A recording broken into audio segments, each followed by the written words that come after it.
তুমি যা কিছু শুরু করেছো তা যদি সম্পদের কারণে হয়, তাহলে আমরা সবাই মিলে তোমাকে আমাদের সম্পদ দিয়ে দেব, যাতে তুমি আমাদের সবার মধ্যে বেশি সম্পদশালী হও। তুমি যা কিছু চাইবে আমরা সেটাই মেনে নেব। তুমি যদি আমাদের শাসক হতে চাও, আমরা সেটাও মেনে নেব। তুমি যা করে বেড়াচ্ছ সেটা যদি কোনো অসুস্থতার কারণে হয়ে থাকে, তাহলে যেভাবে এর থেকে আরোগ্য লাভ করবে আমরা সেভাবেই চেষ্টা করে যাব। শোনো আম্মার, কষ্ট পেও না, কারণ তোমার আব্বা আম্মা গৌরব আর সম্মানের সাথে তাদের মৃত্যু হয়েছে। ইসলামের প্রথম শহীদ হিসেবে তারা চিরকাল স্মরণীয় হয়ে থাকবে, ইয়াসির আর তার স্ত্রী সুমাইয়া। আমিও যদি শহীদ হতে পারতাম। আল্লাহর শপথ, শুধু তাদের জন্য কষ্ট পাচ্ছি না, বাবা মায়ের জন্য অবশ্যই কষ্ট লাগছে, কিন্তু আমি বেশি কষ্ট পাচ্ছি কারণ সেই নির্যাতনকারী আমর ইবনে হিশাম আমাকে এতটাই নির্যাতন করেছে যে আমার ধৈর্যের সীমা ছাড়িয়ে গেছে, আর আমি না চাইতেও আমাকে তাদের ধর্ম স্বীকার করতে হয়েছে। আমি যদি সেসব কথা স্বীকার করার আগে শহীদ হয়ে যেতে পারতাম।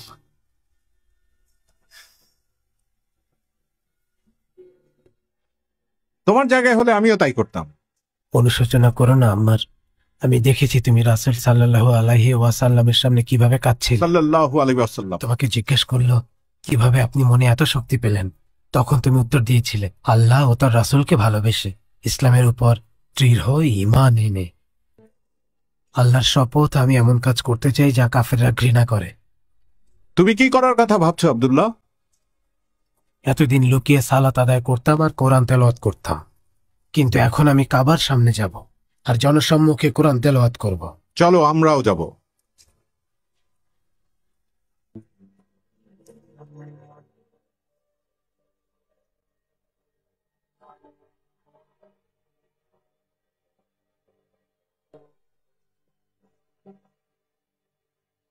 শোনো আমার পুত্র,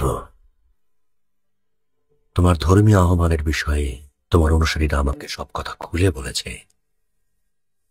জীবনকে হুমকির মুখে ঠেলে দিও না, এমন পরিস্থিতিতে ফেলো না যা নিয়ন্ত্রণ করা কঠিন।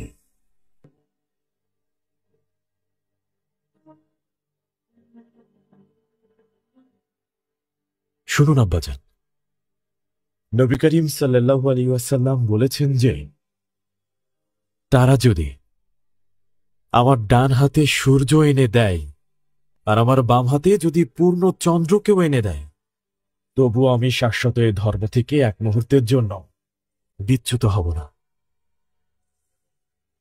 মোহাম্মদ, তুমি কাঁদছ কেন? কাঁদছ? কোথায় যাচ্ছ তুমি? শোনো মোহাম্মদ, তুমি তোমার মতো এগিয়ে যাও, তোমাকে সমর্থন দিয়ে সবসময় পাশে থাকবো, কথা দিচ্ছি।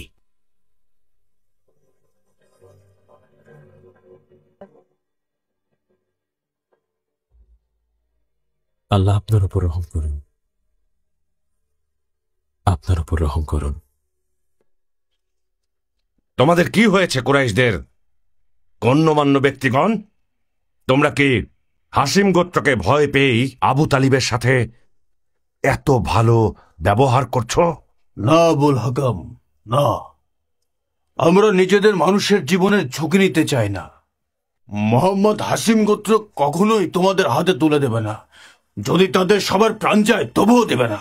তাই বলে কি আমরা ওকে এভাবে সহ্য করব? এক কাজ করি, চলুন আমরা সকলে তাকে নিয়ে উপহাস শুরু করি। এটা তার একটা জাদুবিদ্যা, যেটা কিছুদিনের মধ্যেই শেষ হয়ে যাবে। আমি জানি আপনারা জ্ঞানী ব্যক্তি, তাহলে আপনারা এর কোনো ভালো সমাধান কেন দিতে পারছেন না বলুন? তাহলে তুমি কি করতে বলছো? গুরুতর কিছু না ঘটলে ব্যাপারটা এড়িয়ে যাওয়াই ভালো। ঠিক আছে। বিসমিল্লাহির রহমানির রহিম। করুণাময় আল্লাহ শিক্ষা দিয়েছেন কোরআন, সৃষ্টি করেছেন মানুষ, তাকে শিখিয়েছেন বর্ণনা, সূর্য চন্দ্র হিসাব মতো চলে এবং তৃণলতা ও বৃক্ষাদি সেজদারত আছে।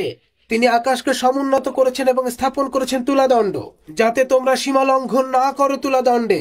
তোমরা ন্যায্য ওজন কায়েম করো এবং ওজনে কম দিও না। তিনি পৃথিবীকে স্থাপন করেছেন সৃষ্ট জীবের জন্যে। এতে আছে ফলমূল এবং বহিরাবরণ বিশিষ্ট খর্জুর বৃক্ষ, আর আছে খোসা বিশিষ্ট শস্য ও সুগন্ধি ফুল। অতএব তোমরা উভয় তোমাদের পালনকর্তার কোন কোন অনুগ্রহকে অস্বীকার করবে? কত বড় সাহস, কাবার সামনে দাঁড়িয়ে এসব বলছো? তিনি মানুষকে সৃষ্টি করেছেন পোড়া মাটির ন্যায় শুষ্ক মৃত্তিকা থেকে এবং জিনকে সৃষ্টি করেছেন অগ্নিশিখা থেকে। অতএব তোমরা উভয় তোমাদের পালনকর্তার কোন কোন অবদানকে অস্বীকার করবে? উম্মে আব্দের ছেলে তোকে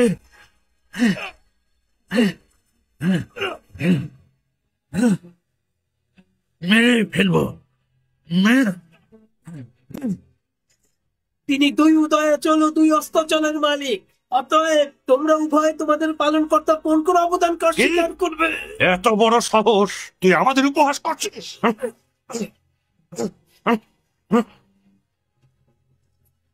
তিনি পাশাপাশি দুই দরিয়া প্রবাহিত করেছেন, উভয়ের মাঝখানে রয়েছে অন্তরাল যা তারা অতিক্রম করে না। অতএব তোমাদের পালনকর্তার কোন কোন অবদানকে অস্বীকার করবে? থামুন, আপনারা তোকে মেরে এই কুরাইশগণ, থামুন আপনারা।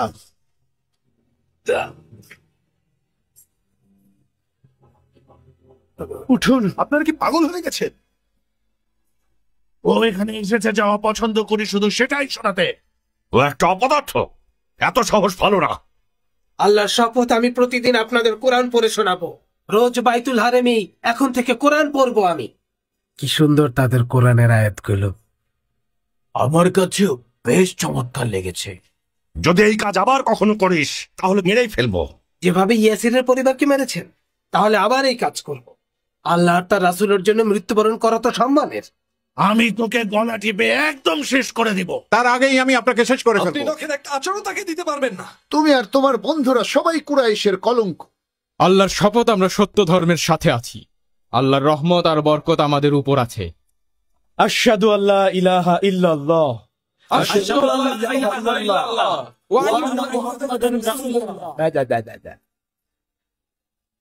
তুমিও কি তাই শুনেছো যা আমি শুনতে পেয়েছি ইবনে হিসাম?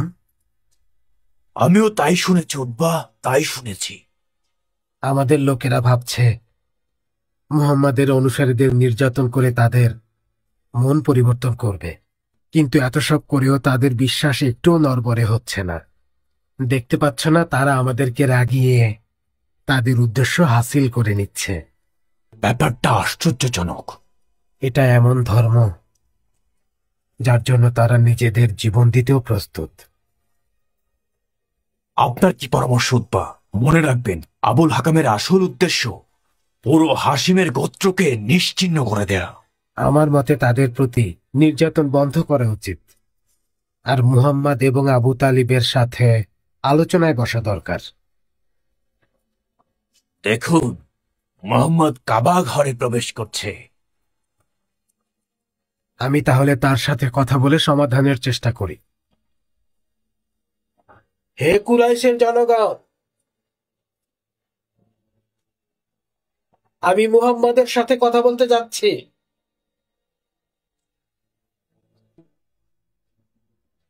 ওই দেখো উদ্বা, মুহাম্মাদের কাছে যাচ্ছে আলোচনা করতে। কসম করে বলছি কোনো লাভ হবে না। উদ্বা খুব জ্ঞানী ব্যক্তি, তাই সে যা করছে করুক। আমাদের আর হাসিম গোত্রের মধ্যে একটা গোপন প্রতিযোগিতার রীতি আছে। ওরা ক্ষুধার্তকে খাওয়ালে আমরাও খাইয়েছি, তৃষ্ণার্তকে পানি দিয়েছে আমরাও দিয়েছি, দরিদ্রকে সাহায্য করেছে আমরাও করেছি, যতক্ষণ পর্যন্ত তাদের আর আমাদের মর্যাদা সমান না হয়। কিন্তু তাদের গোত্রে নাকি নবী এসেছে। না, আমরা তাদের এই অমূলক কথা কখনোই মেনে নেব না। শোনো মুহাম্মদ, ভাতিজা আমার, তুমি জানো যে সবার কাছে তুমি খুবই সম্মানিত একজন ব্যক্তি, যা পেয়েছ গোত্রের কারণে। সম্ভ্রান্ত গোত্রের রক্ত বইছে তোমার শরীরে। তুমি আর তোমার সাথের লোকজন এমন কিছু করছো যার প্রভাব বিশালভাবে পড়েছে, এবং এটার কারণে গোত্র থেকে তুমি আলাদা হয়ে যেতে পারো, কারণ তুমি আমাদের মুক্তি আর ধর্মকে অপমান করছো। তাই সম্ভব হলে আমার কথা শোনো। বলুন, তিনি শুনছেন। শোনো মুহাম্মদ, আমার ভাতিজা, তুমি যা কিছু শুরু করেছো তা যদি সম্পদের কারণে হয় তাহলে আমরা সবাই মিলে তোমাকে আমাদের সম্পদ দিয়ে দেব, যাতে তুমি আমাদের সবার মধ্যে বেশি সম্পদশালী হও। তুমি যা কিছু চাইবে আমরা সেটাই মেনে নেব। তুমি যদি আমাদের শাসক হতে চাও আমরা সেটাও মেনে নেব। তুমি যা করে বেড়াচ্ছ সেটা যদি কোনো অসুস্থতার কারণে হয়ে থাকে তাহলে যেভাবে এর থেকে আরোগ্য লাভ করবে আমরা সেভাবেই চেষ্টা করে যাব। তোমাকে এর থেকে বের হতেই হবে, কারণ কখনো কখনো অসুস্থতা রোগীকে নিয়ন্ত্রণ করতে থাকে। আল্লাহ রাসূল জিজ্ঞেস করেছেন, আপনার বলা শেষ হয়েছে আবুল ওয়ালিদ? হ্যাঁ, কথা শেষ মুহাম্মদ। সাল্লাল্লাহু আলাইহি ওয়াসাল্লাম বলেছেন আয়াতগুলো আপনাকে মন দিয়ে অনুধাবন করতে। বিসমিল্লাহির রহমানির রহিম, হামিম। এটা অবতীর্ণ পরম করুণাময় দয়ালুর পক্ষ থেকে। এটা কিতাব। এর আয়াতসমূহ বিশদভাবে বিবৃত আরবি কোরআন রূপে জ্ঞানী লোকদের জন্য, সুসংবাদদাতা ও সতর্ককারী রূপে। অতঃপর তাদের অধিকাংশই মুখ ফিরিয়ে নিয়েছে, তারা শুনে না। তারা বলে, আপনি যে বিষয়ের দিকে আমাদেরকে দাওয়াত দেন সে বিষয়ে আমাদের অন্তর আবরণে আবৃত। আমাদের কর্ণে আছে বোঝা এবং আমাদেরও আপনার মাঝখানে আছে অন্তরাল। অতএব আপনার কাজ করুন এবং আমরা আমাদের কাজ করি। উদ্বা তো দেখি তার কথা খুবই মনোযোগ দিয়ে শুনছে। আশা করি কোনো মন্ত্র ছেটানো হয়নি, যেমনটা সে আবু হুজাইফার উপর করেছে। আমার চাচা খুবই জ্ঞানী আর বিচক্ষণ ব্যক্তি, তার কখনোই এমন অবস্থা হবে না। সে তো আর আবু বকর থেকে বড় না, কিন্তু দেখো আবু বকরও এখন নিজ ধর্ম ছেড়ে গিয়েছে। শান্ত হন আবুল হাকাম, ওই যে দেখুন উদ্বা। কাবার রবের কসম আবু ওয়ালিদ ফিরে আসছে কেমন যেন পরিবর্তন হয়ে। কি খবর আবুল ওয়ালিদ? কি খবর নিয়ে এসেছেন আমাদের জন্য, বলুন। তার কাছে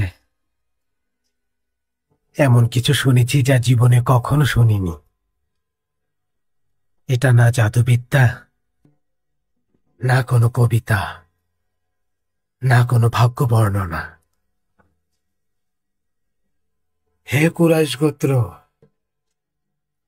আমি যা বলছি তা আপনারা মেনে নিন।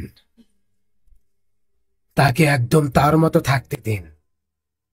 আমি তার কাছ থেকে যে কথাগুলো শুনে এসেছি সেগুলো তাৎপর্যপূর্ণ, তাই কোনো আরবীয় যদি তাকে সমর্থন করে তাহলে তাকেও তার মতো করেই থাকতে দিন।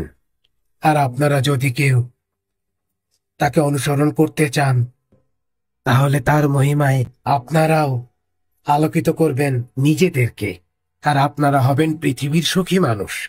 কাবার রবের কসম আবু ওয়ালিদ তার কথায় প্রভাবিত হয়েছে। আমার মতামত দিলাম, আপনাদের যেটা ভালো লাগে করুন। না, কাবার রবের কসম বলছি, আমি এর শেষ দেখেই ছাড়বো। আমরা তাকে শেষ করেই থামবো। আমি কি বলি শুনুন আবু তালিব। কি বলবে ফাতেমা, বলো। আপনার মানুষেরা আপনার ভাতিজার ওপর ক্রুদ্ধ হয়ে আছে। তারা তাকে তাদের শত্রু মনে করে আর ভাবে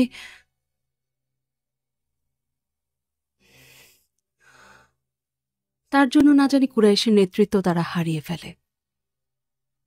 আমি বলি যে মোহাম্মদকে অত্যাচারী কুরাইশদের হাতে তুলে দিবেন না। তুমি কি ইসলাম গ্রহণ করেছো? হ্যাঁ।